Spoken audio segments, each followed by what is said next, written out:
नमस्कार, स्वागत है आप सभी का हमारे इस खास प्रोग्राम में। मैं हूं आपके साथ सुनील चौहान। लोकसभा चुनाव 2024 की तैयारियां सपा ने अभी से शुरू कर दी हैं। सपा सॉफ्ट हिंदुत्व के एजेंडे पर अभी से लग गए हैं। सपा ने 2024 के लोकसभा चुनाव अभियान की शुरुआत के लिए ऋषियों की तपस्वी नैमिषारण्य को चुना है। सपा यह 9 और 10 जून को कार्यकर्ताओं का प्रशिक्षण शिविर लगाने जारी है। प्रशिक्षण शिविर से पहले सपा मुखिया यहां हवन पूजन भी करेंगे। भले ही सपा साल 2022 का विधानसभा चुनाव बीजेपी से हार गई हो, लेकिन उसने अपना 10% वोट जरूर बढ़ा लिया था। सपा यह समझ पाई कि बीजेपी को हराने के लिए उसे अभी और मतों की जरूरत है। इसी को ध्यान में रखकर अखिलेश 2024 की तैयारियों में जुट गए हैं। अखिलेश उन बिरादरी के वोटों को अपने पाले में करने की कोशिश में लगे हैं जो बीजेपी सरकार से नाराज हैं। तो अब ये अखिलेश का हिंदुत्व कार्ड बीजेपी के लिए कैसे बनेगा चुनौती, इसी पर करेंगे चर्चा। लेकिन सबसे पहले ये रिपोर्ट। यूपी में लोकसभा चुनाव 2024 को लेकर चुनावी बिसात अभी से बिछनी शुरू हो गई है। इसको लेकर पार्टियों ने अपने अनुभव के नए प्रैक्टिकल चुनावी लैब में करने शुरू कर दिए हैं। यूपी में निकाय चुनाव के नतीजे आने के बाद सपा सुप्रीमो अखिलेश यादव को लगता है कि अगर 2024 में अच्छा प्रदर्शन करना है तो M/I फैक्टर और कुछ खास जातियों के समीकरण से काम नहीं चलेगा। इससे पार्टी के हालात बदलना मुश्किल है। तभी तो सपा ने प्लान भी तैयार किया है और वो प्लान है सॉफ्ट हिंदुत्व का। इसी रणनीति के तहत 2024 लोकसभा चुनाव से पहले सपा प्रदेश की सभी लोकसभा सीटों पर प्रशिक्षण कार्यक्रम करेगी। लेकिन जितनी चर्चा इन प्रशिक्षण कार्यक्रमों की है, उससे कहीं ज्यादा चर्चा उस जगह की है जहां से इसका आगाज होगा। फिलहाल पार्टी ने अपने 2 प्रशिक्षण शिविर की तारीख तय कर दी है। पहला प्रशिक्षण शिविर 5 और 6 जून को लखीमपुर के गोला गोरखनाथ में होगा, जिसे छोटी काशी भी कहा जाता है। तो वहीं दूसरा प्रशिक्षण शिविर 33 करोड़ देवताओं की स्थली और 88,000 ऋषियों की तपोभूमि कहे जाने वाले सीतापुर के नैमिषारण्य से होगा। गोला गोरखनाथ के प्रशिक्षण शिविर के दौरान अखिलेश पहले यहाँ के प्रसिद्ध शिव मंदिर में पूजन अर्चन करेंगे।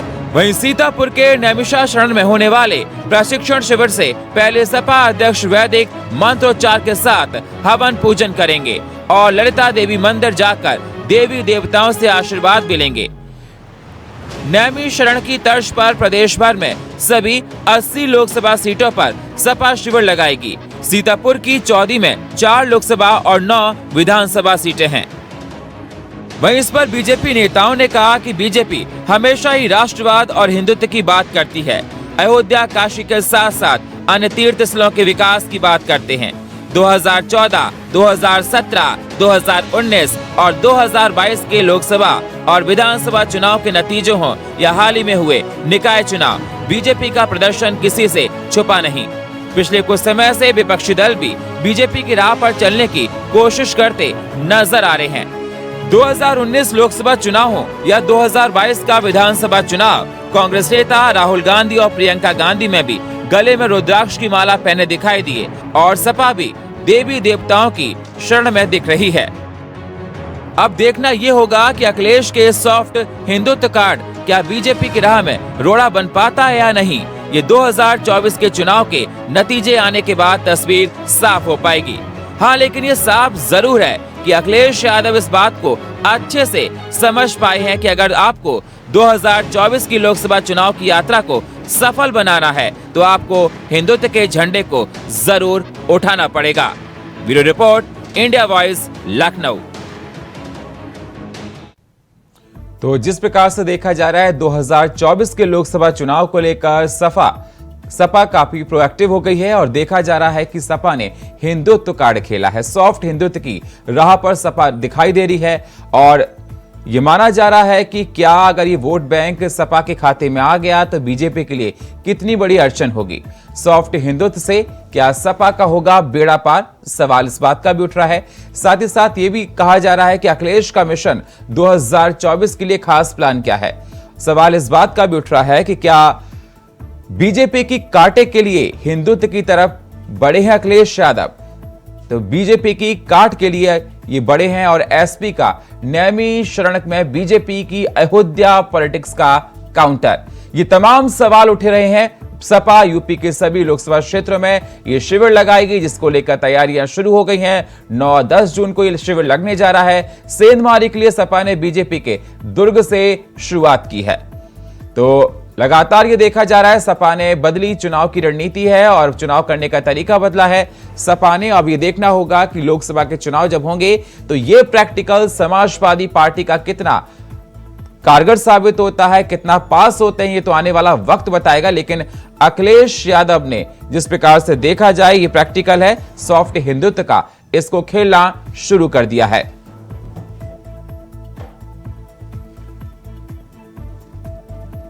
पहला प्रशिक्षण शिविर 5 और 6 जून को होगा, आपको बता दें, जिसको लेकर तैयारियां चल रही हैं। और लखीमपुर के गोला गोरखनाथ में होगा यह प्रशिक्षण शिविर और तैयारियां चल रही हैं इस पर। और दूसरा प्रशिक्षण शिविर सीतापुर में होगा, जो दूसरा होगा वो सीतापुर में होगा और जिसको लेकर तैयारियां हैं। तो बस ये कोशिश की जा रही है कि बीजेपी की राह पर कहीं ना कहीं समाजवादी पार्टी के सपा सुप्रीमो अखिलेश यादव चलते हुए दिखाई दे रहे हैं। तो अखिलेश का मिशन 2024 के लिए खास प्लान बनाया है और बीजेपी की काट के लिए हिंदुत्व की तरफ है अखिलेश यादव। सपा ने बदली है चुनाव की रणनीति।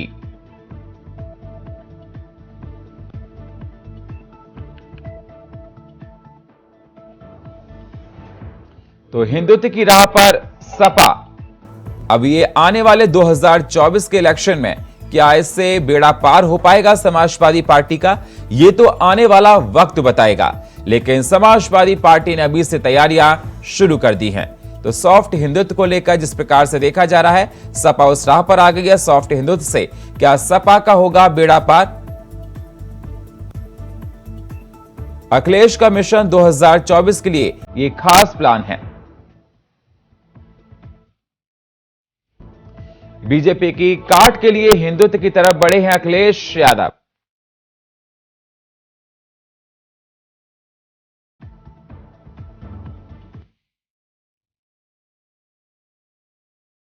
और इस पर चर्चा करने के लिए हमारे साथ सपा नेता शिल्पी चौधरी जी, हमारे साथ राजनीतिक विश्लेषक दिलीप यशवर्धन और थोड़ी देर में हमारे साथ जुड़ेंगे बीजेपी की तरफ से दीपक बघेल। स्वागत है आप सही मेहमानों का हमारे साथ चर्चा करने के लिए। शिल्पी जी, समाजवादी पार्टी नया प्रैक्टिकल करने जा रही है, कहीं ऐसा ना हो कि माया मिले ना राम, ना आप इधर के रहे ना उधर के? मुझे नहीं लगता है कि समाजवादी पार्टी क्या करने जा रही है ये इतना बड़ा डिबेट का विषय हो जाना चाहिए। अगर ये डिबेट का विषय है तो नगर निकाय में जब भारतीय जनता पार्टी ने 375 मुसलमान कैंडिडेट को टिकट दिया, वो भारतीय जनता पार्टी जो हमेशा से कट्टर हिंदुत्व की पार्टी मानी जाती है, तब एक भी डिबेट क्यों नहीं हुई? इस मीडिया में जरा सी भी हलचल नहीं हुई। तब कहा गया कि भारतीय जनता पार्टी सबका साथ, सबका विकास, सबका सम्मान करती है। तो ये बात क्या ये दूसरी पार्टियों के लिए नहीं होती है? क्यों ये गिना जा रहा है कि कभी प्रियंका और राहुल ने रुद्राक्ष पहना? क्यों ये कहा जा रहा है कि अखिलेश सॉफ्ट हिंदुत्व की तरफ चल रहे हैं? शायद आपको नहीं पता है कि समाजवादी पार्टी हमेशा से सारे धर्मों और सभी जातियों को साथ लेकर चली है। गोला गोकर्णनाथ से हमारे इस मिशन की शुरुआत क्यों हो रही है, उसका भी अपना महत्व है। छोटा काशी का बहुत महत्व है उत्तर भारत में। दूसरी बात, गोला गोकर्णनाथ में जो गोकर्णनाथ मंदिर है, उसके बाहर का जो कुंड है वो ड्यूरिंग सिटी में था, जिसका हमारी सरकार में कराया गया। वहाँ एक भव्य महादेव की प्रतिमा लगवाई गई। तो अगर वहां से हमारे चुनावी कार्यक्रम का आगाज हो रहा है तो इसमें बुराई क्या है? ये काम अगर भारतीय जनता पार्टी करती है तो सवाल नहीं उठते हैं। मुसलमानों को टिकट देती है तब आप नहीं पूछते हैं। मुझे नहीं लगता कि कोई पार्टी किसी एक जाति या धर्म तक लिमिट हो गई है। पहले भी ये लेबल लगाया जाता था कि समाजवादी पार्टी तो MY फैक्टर की पार्टी है। आप बताइए, क्या जनेश्वर मिश्र हमारी पार्टी में नहीं थे? क्या लोहिया हमारी पार्टी में नहीं थे? किस लिए आप भगवती सिंह जी का नाम नहीं जानते हैं? शायद मोहन सिंह जी के बारे में नहीं जानते होंगे। आज भी अरविंद सिंह गोप, जूही सिंह, तेज नारायण पांडे, मनोज पांडे, हमारे यहाँ तो हर धर्म और जाति के लोग हैं। तो ये कहना कहाँ से जायज है कि समाजवादी पार्टी सॉफ्ट हिंदुत्व के लिए चल रही है? 12 से 17 की समाजवादी पार्टी सरकार में मंदिरों के जीर्णोद्धार पर कितना काम हुआ, अयोध्या में परिक्रमा मार्ग को कितना मजबूत किया गया, उसका पूरा आर्टिफिसीकरण किया गया। जी। उस पूरे परिक्रमा मार्ग पर पारिजात के वृक्ष बाहर से मंगा कर लगवाए, ये भी तत्कालीन मुख्यमंत्री अखिलेश यादव का काम था। कभी इसकी चर्चा नहीं होती। राम कथा संग्रहालय में 24 घंटे रामचरितमानस का पाठ होता है, कभी जी इसकी शिल्पी जी चर्चा आपके नहीं पास होती। आएंगे। जी दिलीप जी, मैं आपसे जानना चाहता हूं, शिल्पी जी का ये कहना है कि इन्होंने हमेशा हिंदुत्व की बात की है। अगर सॉफ्ट हिंदुत्व को लेकर जो बात निकल कर आ रही है, उनका कहना है कि हमारी पार्टी में तमाम ऐसे लोग हैं जिसको बात करते हैं, ये चर्चा का विषय नहीं होना चाहिए था। कितना सहमत हैं आप? सुनील जी, पहली बात तो सत्यता ये है जो जनता को समझने की जरूरत है कि कोई भी पार्टी ना तो हिंदुओं की पार्टी है, ना कोई पार्टी मुसलमानों की पार्टी है। हर राजनीतिक पार्टी सिर्फ अपने भले के लिए हिंदुओं को और मुसलमानों को अपना वोट बैंक समझ के उनको टारगेट बनाती है, उनको लुभावनी चीजें दिखाती है और उससे अपना जो हित होता है उसको सिद्ध करने की कोशिश करती है।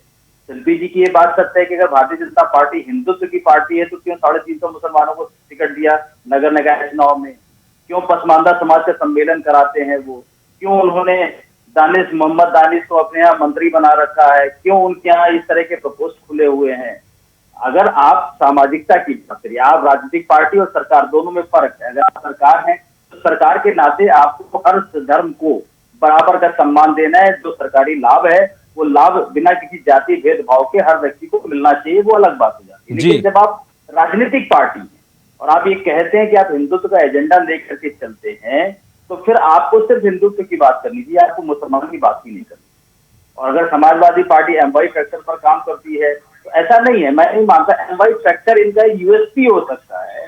जैसे भारतीय जनता पार्टी के लिए कहा जाता था कि ये ठाकुरों और पंडितों की पार्टी है, उसी तरीके से समाजवादी को कहा जाता है कि ये मुसलमान और यादवों की पार्टी है। इसी तरीके से बहुजन समाज पार्टी को कहा जाता था कि ये निचले वर्ग के लोगों की पार्टी है। हर व्यक्ति के साथ, हर राजनीतिक पार्टी के साथ किसी न किसी जाति विशेष का टैग लगा है, और वो टैग लगा है तो जाहिर सी बात है कि उस पार्टी ने उस जाति विशेष के लोगों को महत्व दिया है। और जनता सिर्फ इस, और मैं फिर एक सत्यता आपको बता देता हूं सुनील जी, कि कोई भी पार्टी किसी भी जाति का टैग लेकर के किसी भी जाति के कंधे पर चढ़ करके सत्ता तक पहुंचे, लेकिन उस जाति का पूरी तरीके से भला नहीं होता। चंद लोगों का भला होता है जो अगुवाई कर रहे होते हैं। लेकिन दिलीप जी मैं आपसे ये भी जानना चाहता हूं कि पॉलिटिकल पार्टियां वोट बैंक के हिसाब से इस्तेमाल तो करती है ना, इस बात से आप सहमत हैं? हाँ, करती हैं, बिल्कुल सहमत हूँ, इसमें कोई सवाल नहीं है, इसमें कोई क्वेश्चन। क्योंकि बहुत बार ये कहा जाता है कि बीजेपी हिंदुत्व का कार्ड खेलती है और समुदाय के लिए नहीं करती।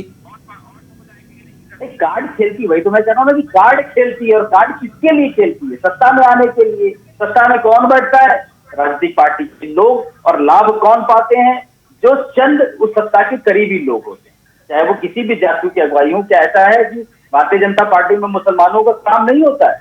क्या मुसलमानों को लाभ नहीं मिलता है? क्या मुसलमान कार्यकर्ता नहीं है इनके यहाँ है? लेकिन चूंकि हिंदुत्व का एजेंडा ये जनता को सुनने में अच्छा लगता है, इस देश की जनता को सुनने में अच्छा लगता है, इसलिए वो इस एजेंडे को प्रमुखता से जनता के सामने रख देते हैं और उनका अपना काम हो जाता है, सत्ता मिल जाती है। बहुत बहुत अच्छा विश्लेषण, बहुत बढ़िया विश्लेषण आपका। जी शिल्पी जी कुछ कह रही हैं आप? मैं ये कह रही हूँ कि दिलीप जी का विश्लेषण बहुत अच्छा है। जी बिल्कुल। ये जो टैगिंग की जाती है ना, ये टैगिंग की इतनी जरूरत नहीं है। एक विधायक या एक सांसद जीतता है तो उसमें हर जाति धर्म के लोगों के वोट्स होते हैं। किसी एक पर्टिकुलर जाति में बहुलता हो सकती है, सुरक्षित सीटों की हो सकती है, महिला सीटों की, मैं आपके ये स्टैटिस्टिक्स के आंकड़े अलग हो सकते हैं, लेकिन ऐसा नहीं होता कि समाजवादी पार्टी की जब सरकार बनती है तो केवल यादव और मुसलमान ही समाजवादी पार्टी को वोट देते हैं इसलिए बनती है। लेकिन शिल्पी जी कई बार ये कहा जाता है और देखा जाता है कि आपकी पार्टी के लोग बीजेपी पर हिंदुत्व का कार्ड खेलने की बात करते हैं, इससे आप कहां तक सहमत हैं? भारतीय जनता पार्टी भी तो दूसरों पर इल्जाम लगाती है ना कि ये तो एमवाई फैक्टर की पार्टी है, ये केवल मुसलमानों का तुष्टीकरण करती है। भारतीय जनता पार्टी तो हमेशा कांग्रेस और समाजवादी पार्टी सरकार पर लगाती है आरोप कि ये जाति पर्टिकुलर एक जाति के लोगों की पार्टी है, ये उनका तुष्टीकरण करती है। ऐसे आरोप आपने नहीं सुने? तो ये तो राजनीति है, उसमें आरोप प्रत्यारोप ये कोई बहुत बड़ी बात नहीं है, ये तो पार्ट है, ये तो राजनीति का एक हिस्सा है। लेकिन जनता को देखना होगा कि कौन सी पार्टी उसके हितों की बात कर रही है, कौन सी पार्टी उसके अधिकारों की बात कर रही है। हमारे साथ बीजेपी से दीपक सोनकर जुड़ चुके हैं। शिल्पी जी, मैं उनसे सवाल लेना चाहूंगा। दीपक जी, स्वागत है आपका, थोड़ा लेट आए आप। दीपक जी, मैं आपसे कहना चाहता हूं कि अखिलेश का प्लान ही आपको कैसा लगा सॉफ्ट हिंदुत्व का? आपके लिए परेशानी बनेगा 2024 में? आप देखिए,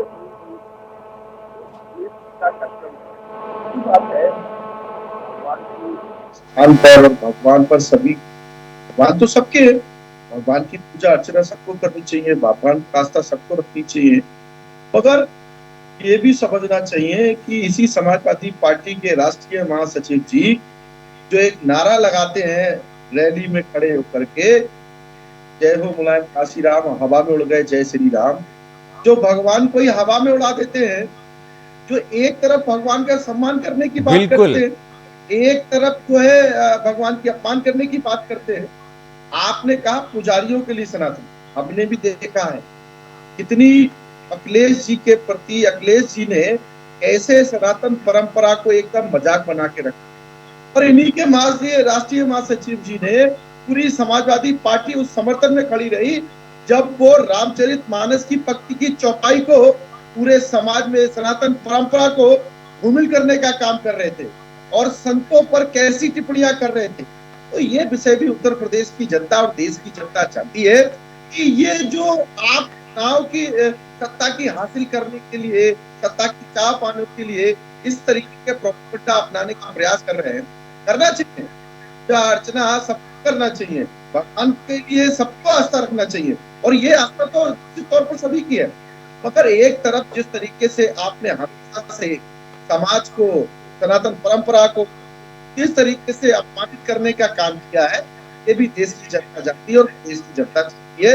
इसका जवाब निश्चित तौर पर 2014 से मिलेगा। और हम जो आपने बात करी, डर की बात करी जी, देखिए भारतीय जनता पार्टी तो निश्चित तौर पर अपने विकास के एजेंडे के साथ चलती है। 2014 से विकास की यात्रा लगातार अंतिम पायदान पर खड़े हुए व्यक्तित्व तक पहुंची है, जो गरीब कल्याण की योजना गरीबों तक पहुंची है। और समझना पड़ेगा कि उत्तर प्रदेश के अंदर समाजवादी पार्टी की भी सरकार रही, बसपा की भी सरकार रही, कांग्रेस की भी सरकार रही, जनता ने सभी को मौका दिया और सभी को आशीर्वाद दिया, मगर जनता ने इस बार परफॉर्मेंस को स्वीकार किया है, जनता ने इस बार योजनाओं को स्वीकार किया है, जनता ने तय किया कि किसने हमको क्या काम किया, किसने उत्तर प्रदेश के अंदर दंगे कराने का काम किया, किसने उत्तर प्रदेश के अंदर माफिया राज बढ़ाने का काम किया, किसने गरीबों की, दलितों की जमीनों को हथियाने का काम किया, किसने कानून को मजाक बनाने का काम किया, और वहीं उत्तर प्रदेश के अंदर जो कानून व्यवस्था को, सुरक्षा का वातावरण करने का काम किया, गरीबों को छत और आवास देने का काम किया, उनके घर परिवार के अंदर उज्ज्वला गैस कनेक्शन के माध्यम से रसोई गैस, राशन की व्यवस्था, इस तरीके की योजना, स्वास्थ्य, शिक्षा, स्वावलंबन बनने की योजना किसने देने का काम किया, ये उत्तर प्रदेश क्या है। ठीक है, मैं शिल्पी जी से जवाब लेता हूँ। जी जी, शिल्पी जी जवाब दीजिए। उनका कहना है कि अगर आपकी पार्टी में हिंदुत्व के लोग हैं तो हिंदुत्व के मुद्दे पर बोलते क्यों नहीं? जब कोई संकट की बात आती है तो आपकी पार्टी की तरफ से कोई बयान नहीं आता है, आप समय के हिसाब से इस्तेमाल करते हैं। शिल्पी जी, दीप कौन सा संकट आ गया भाई? कौन से संकट के बारे में बात करें? हैं? त्रिपुरा में इतना बड़ा संकट आ रहा है, ये दिख नहीं रहा है इन लोगों को? है 3 साल से ये 84 करोड़ फ्री राशन दे रहे हैं और बात करते हैं विकास की। ये संकट नहीं है? किस तरीके से युवा बेरोजगार घूम रहा है उस पर ये बात नहीं करते हैं। दंगे कराने वाले जब शासन में आ जाएंगे तो दंगे कहाँ से होंगे, ये तो सारी दुनिया को पता है। किस तरीके से शासन प्रशासन इनकी तरफ से चुनाव लड़ता है। जी दीपक जी, लोग अंतिम काउंटिंग में, दीपक जी तो बहुत बोल चुके, दीपक जी तो बड़बोले पने की उन्होंने हद पार कर दी है। आरक्षण पर हमला, संविधान पर हमला करने वाले लोग अब बात करते हैं धर्म की। अरे भाई, ये भारत देश है, इस देश सारे धर्म रहते हैं। यहाँ पर नए संसद के उद्घाटन के समय राष्ट्रपति गायब होती हैं और दुनिया भर के तंत्र मंत्र करने वाले वहाँ पोंगा पंडित खड़े होते हैं। कोई वैज्ञानिक इनका विजन नहीं है।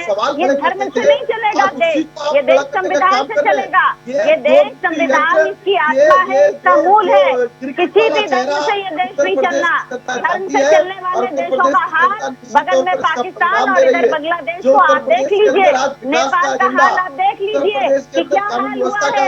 ये क्या कर पाएंगे? 84 करोड़ लोगों को फ्री का राशन दे रहे हैं, भिखारी बनाकर रखना चाहते हैं। कौन सा धर्म इनका बता रहा है कि 84 करोड़ लोग हाथ से हाथ धरे बैठे रहे और अभी से नहीं बैठे रहे। पिछले 3 साल से उनको बंधु करके रखा गया है। ये विकास की बात करेंगे? कौन से विकास की बात करते हैं भाई साहब? क्यों फ्री का राशन बांट रहे हैं? दंगा मशीन आप लोग की त्रिपुरा चल रहा है, दिखाई नहीं पड़ता भारतीय जनता पार्टी को। त्रिपुरा नहीं दिखाई पड़ता भारतीय जनता पार्टी को। सिर्फ दिखाई क्या पड़ता है? गोदी मीडिया, और गोदी मीडिया बताता है कि सब कुछ बहुत अच्छा है। बताइए दीपक जी, बताइए दीपक जी, त्रिपुरा क्यों चल रहा है? बता दीजिए। सबका साथ सबका विकास है, आरक्षण पर कौन सा हमला हुआ है त्रिपुरा में? जवाब है आपके पास? कोई जवाब नहीं होगा। त्रिपुरा की कोई खबर नहीं आएगी। महाकाल में क्या धर्म किया है 800 करोड़ का, उस पर कोई बात नहीं करेंगे आप। महाकाल के मंदिर में 800 करोड़ का क्या धर्म किया है, उस पर कोई बात नहीं करेंगे। महाकाल कॉरिडोर से कितना भ्रष्टाचार हुआ है, ये चोर कभी बात नहीं करेंगे। ये चोर लोग हैं, ये बिल्कुल बात नहीं करेंगे कि जनता का 800 करोड़ रुपए इन्होंने 6 मूर्तियों में निकाल दिया और खंडित मूर्तियों को अब ये रिपेयर करके फिर से बैठाने जा रहे हैं। अरे भाई, कौन से धर्म की बात करते हो? कौन से धर्म में खंडित मूर्तियों की पूजा होती है? शर्म करो। तुम तो हिंदू भी नहीं हो, तुम तो हिंदू भी नहीं हो। खंडित मूर्तियों को फिर से स्थापना करा रहे हो महाकाल कॉरिडोर में। कौन से हिंदू हो तुम लोग? पहले बताओ कौन से हिंदू हो? ठीक है, मैं दिलीप जी आपके पास आता हूँ। दिलीप जी, ठीक है, शिल्पी जी, दीपक जी, दिलीप जी, मैं आपकी प्रतिक्रिया लेना चाहता हूं। जिस प्रकार से देखा जाए 2024 को लेकर पार्टियां अभी से काफी एक्टिव नजर आ रही हैं। हर पार्टी आप कह रही है कि जिस प्रकार शिल्पी जी का कहना है कि हम हर धर्म को साथ लेकर बात करें। दीपक जी ने कहा कि जब हिंदुत्व की कोई बात आती है तो समाजवादी पार्टी की तरफ से कोई बयानबाजी नहीं आती। उन्होंने रामचरितमानस की बात की, उन्होंने कहा कि धर्म दंगे भड़काने की बात करते हैं ये लोग। कितना सहमत है, उसके क्या मायने हैं? देखिए, हर चीज का एक पॉलिटिकल मीनिंग होता है और पॉलिटिकल मीनिंग में और पॉलिटिकल दायरे के अंदर सारी पार्टियां सही काम करती हैं। एक तो मुझे भाजपा के प्रवक्ता की आवाज बिल्कुल भी नहीं आ रही है और एक सवाल है कि अगर रामचरितमानस के मामले पर समाजवादी पार्टी ने कुछ नहीं कहा, ये मैं भी कहता हूं कि अखिलेश यादव जी का कोई बयान नहीं आया मौर्य जी को लेकर के, उन्होंने कुछ अगेंस्ट में कुछ नहीं कहा। लेकिन भारतीय जनता पार्टी ने भी तो कुछ नहीं किया। संविधान, हमारे कानून में प्रावधान है कि अगर धर्म का कोई अपमान करता है तो उसके खिलाफ FIR हो जाए, उस पर विधिक कार्रवाई हो जाए। भारतीय जनता पार्टी ने क्यों नहीं किया? आप तो सत्ता में भी हैं, आप तो हिंदुत्व का झंडा लेके भी चलते हैं और हिंदुत्व में सबसे बड़ा ग्रंथ रामचरितमानस का अपमान किया गया, उस पर सवाल खड़े किए गए। तब आपका हिंदुत्व नहीं जागा, तब आपने कानूनी कार्रवाई नहीं करी। मौर्य साहब आज भी खुला घूम रहे हैं, दुनिया भर का फंड करके वो आज भी खुला घूम रहे हैं। आपने क्या कर लिया? और अभी कोई बड़ी बात नहीं है कि 2024 के इलेक्शन में अगर मौर्य जी का वोट बैंक भाजपा की सत्ता बनाने में काम आएगा तो दोबारा से भाजपा फूल बिछा करके मौर्य जी का स्वागत करेगी। आप देख लीजिएगा, ये राजनीति है। दिलीप जी, तो आपको दिलीप जी बताइए, अखिलेश यादव का ये प्रैक्टिकल कितना कारगर साबित होगा 2024 के लिए? आपका एक्सपीरियंस क्या कहता है? देखिए, 2024 समाजवादी पार्टी बहुत ज्यादा सफल नहीं है। कारण ये है कि समाजवादी पार्टी क्षेत्रीय फर्क समझिएगा, परफॉर्मेंस की बात नहीं आती। आपका दायरा कितना है जिसको कानून की क्षेत्रीय पार्टी नहीं, लेकिन कहते हैं कि जो PM की कुर्सी है वो उत्तर प्रदेश से निकलती है। नहीं, ऐसा नहीं। मैं कुछ बातों को, ट्रेडिशनल बातों को मैं नहीं मानता हूँ। आप 80 लोकसभा सीटें हैं, आप छोटा नहीं कह सकते सर इसको। सुन लीजिए, जब भी कोई चुनाव आता है तो आप लोग कहते हैं, मतलब आप लोग में कोई भी कहता है कि ये लोकसभा चुनाव का सेमीफाइनल है। अरे हर जैसे नगर निकाय की चुनाव है, ये लोकसभा चुनाव का सेमीफाइनल है। अभी लोकसभा चुनाव से पहले सुनील जी भारत के 5 राज्यों में चुनाव होने हैं और वो बड़े राज्य हैं जिनमें चुनाव होने हैं, उसको सेमीफाइनल के तौर पे देखिए। और दूसरा, दिल्ली का रास्ता अनडाउटली उत्तर प्रदेश से होके जाता है, लेकिन ये अकेला रास्ता नहीं है। 75 सीटें तो है यहाँ पर, क्या 75 सीटों की लोकसभा है आपकी? 75 सीटों का योगदान, लेकिन फिर भी लोकसभा की 80 सीटों का बहुत बड़ा योगदान होता है। कोई होता है, मैं ये मानता हूँ, लेकिन ये आधार नहीं है। ये पता नहीं क्यों ट्रेडिशन बना है राजनीति में कि उत्तर प्रदेश से दिल्ली का रास्ता निकलता है। रास्ता निकलता है, मैं मानता हूँ, लेकिन किसी भी गंतव्य तक पहुंचने का एक ही रास्ता नहीं होता है। एक अच्छा रास्ता होता है, एक थोड़ा खराब रास्ता होता है।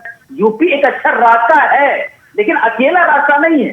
अगर आप कर्नाटका हार गए, अगर आप हिमाचल हार गए, आप राजस्थान हार गए, आप सब जगह हार जाएंगे, तो क्या यूपी में जीत के सरकार बना लेंगे? अगर समाजवादी पार्टी उत्तर प्रदेश की सारी सीटें पर जब जीत जाएगी, तो क्या केंद्र में सत्ता बना लेगी? या भारतीय जनता पार्टी अगर उत्तर प्रदेश की सारी सीटें हार जाएगी और बाकी पूरे देश में जीत लेगी, तो केंद्र में सत्ता नहीं बना पाएगी?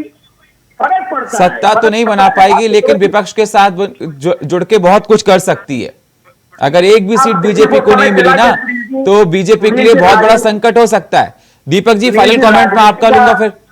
दीपक जी, राजनीति का चुका है, अब जनता फुल मैंडेट पे विश्वास करती है। आप पिछले कई चुनाव उठा करके देख लीजिए, जनता पार्टी ने किया और जिस तरीके से हमेशा से उसके किस तरीके से कार्रवाई करने की मांग भी लगातार समाजवादी भारतीय जनता पार्टी ने करी।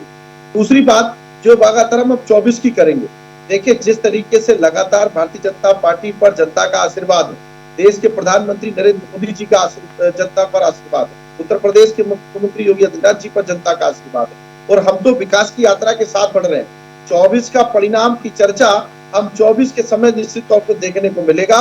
जो जिस तरीके से देश के अंदर जो आज डेवलपमेंट देश के अंदर खड़ा हुआ है, निश्चित तौर पर जनता उस विकास के साथ जाने वाली है और 24 का परिणाम निश्चित तौर पर। बहुत बहुत शुक्रिया आप सही मेहमानों का हमारे साथ जुड़ने के लिए। शिल्पी जी आपका, दिलीप जी आपका, दीप और बीजेपी से सर आपका बहुत बहुत शुक्रिया हमारे साथ जुड़ने के लिए चर्चा में आपका। लेकिन सवाल इस बात का है कि जिस प्रकार से अखिलेश यादव सॉफ्ट हिंदुत्व का कार्ड खेल रहे हैं, क्या 2024 में उससे उनकी नैया पार होगी? लेकिन समाजवादी पार्टी का यही कहना है कि हम हर पार्टी को, हर समुदाय को साथ लेकर चलते हैं, लेकिन अगर देखा जाए, लोगों से पूछा जाए, तो तस्वीर उसके कुछ उलट ही नजर आती है। और फिलहाल हमारे इस खास प्रोग्राम में इतना ही। बाकी खबरों के लिए आप बने रहिए इंडिया वॉइस के साथ। तब तक के लिए नमस्कार।